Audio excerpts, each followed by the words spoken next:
ગોવા ફરીને પરત ફરેલા બે બિલ્ડરો મોંઘા દારૂની 11 બોટલો અને રોકડા 2.62 લાખ સાથે એરપોર્ટથી પકડાયા છે.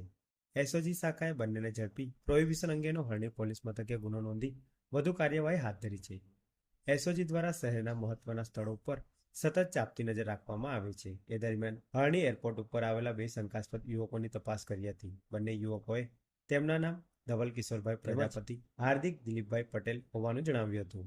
પૂછપરછમાં તેઓ બાંધકામ અંગેનો વ્યવસાય કરતા હોવાનું જણાવ્યું હતું અને માજલપુરમાં સાઇટ ચાલતી હોવાનું પણ જણાવ્યું હતું. બંને યુવકોની બેગની તપાસ કરતા એમાંથી જુદી જુદી બ્રાન્ડની 11 બોટલો તેમજ રોકડા 2.62 લાખ મળી કુલ 4.55 લાખનો મુદ્દામાલ કબજે કર્યો હતો. એસઓજી શાખાએ વધુ કાર્યવાહી માટે હરણી પોલીસ મથકે આરોપીઓ અને કાગળો સુપરત કર્યા છે.